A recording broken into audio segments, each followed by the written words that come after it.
Hey, what's up everybody? Just wanted to share two more mobility drills to help to free up and create more space in this region here, which is known as the mid-back or thoracic spine. So if I turn to my side and I pretend that I'm either typing at a computer or worse yet, kind of texting behind a phone, oftentimes what we do is we drip the head forward first, the shoulders round forward second, and then we kind of increase more of that arch in the back, which is known as kyphosis. Now, if we continue to do different activities like try to get into extension or a good postural position, and worse yet, try to rotate side to side, oftentimes what happens is we've lost mobility in this area and the body is going to choose the path of least resistance, which means it's going to try to move no matter what, even if it causes some degree of discomfort or pain. And the areas that tend to move is the area below, meaning the low back, and the area above, which is the cervical spine or neck, and even the shoulders. So basically the mid-back is extremely important. It's more like the linchpin in an area that is extremely important to help create more space. So two very simple exercises. Number one being a kneeling extension exercise. So I've said this before in the past too, you cannot rotate if you cannot get into at least neutral or an extended position. So we should always be doing extension first. All right, so to set up, we want to make sure we have a bench and one of these rectangular pads to protect the knee if you're at the gym. If you are at home, you can easily set this up using a couch and just using one of the couch cushions to pad or protect the knees. And you could even do this standing at the kitchen countertop as well, okay?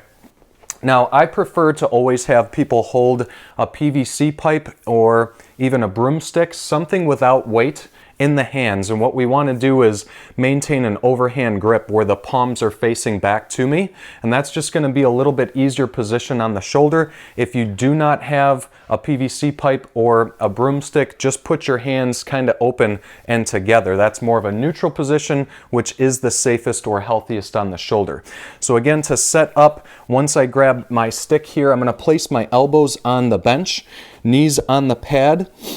And all I really want to do is take a deep breath in, and as I breathe out, I'm just going to sit my hips back towards my heels and breathe out the entire way. So I'm basically dropping my head through the arms and the chest down towards the floor. And I'm just going to pause for a few seconds and pop right back up. So again, take a deep breath in and breathe out the entire way as I try to get down a little bit closer each and every single repetition. So again, start over with a deep inhale and exhale, bringing the butt back to the heel. And when you get to this position, notice that I am actually trying to dump the belly to the floor, try to improve extension in that mid-back, and it is okay to round that low back because we're not under a load. A load would be something like holding a barbell across the back, like doing something like a barbell back squat. So since you're unloaded, totally fine to round the back and try to get that to improve. Now, what I feel, as I've known in the past, I have tight muscles underneath the arms, which are called the latissimus dorsi, or lats for short. So honestly, as you continue to improve flexibility in the lats, you're going to feel a little bit more improvement in your extension in the mid-back itself, okay? So you can do that exercise anywhere between 5 and 15 times without any type of pain or discomfort, and then move on to our rotational exercise. All right, guys, on to drill number 2, where we finally begin to rotate. If you're working at the gym, make sure you hung on to your foam padding so that you're still able to protect the knees, because we will be on all fours for this one. If you're working at home, again, couch cushion or a pillow should do nicely to protect the knees. So make sure that the knees are directly under the hips and the hands are directly under the shoulders.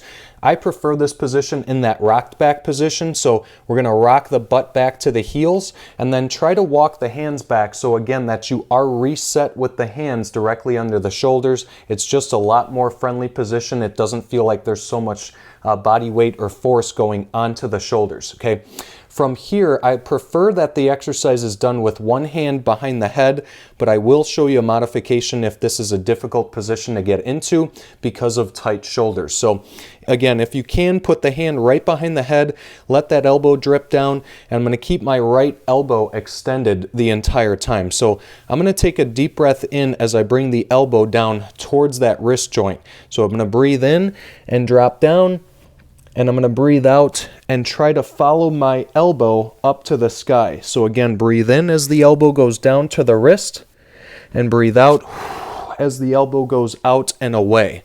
Okay, what you should notice or even feel is that that rotation is coming from the mid-back or thoracic spine.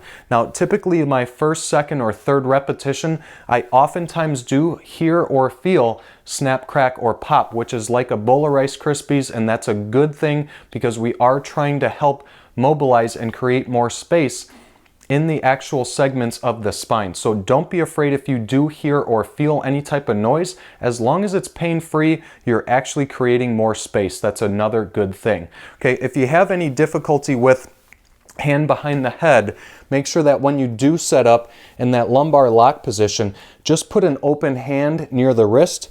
Do a deep inhale before you begin, and you're going to exhale as you bring that thumb out to the sky, and just make sure that your eyes do follow that thumb or the elbow if you're in that bent position there. The only downfall with the open hand and the long arm extended position is that oftentimes what I do feel is that I'm creating more mobility in the shoulder and the pec itself. So again, if you can go with a bent arm, I think you're going to feel a lot more mobility coming from the particular area that we need to work on. So again, pretty much the same type of repetitions here, anywhere between 5 and 15 repetitions. Make sure you do that on the other side as well, and keep on getting better.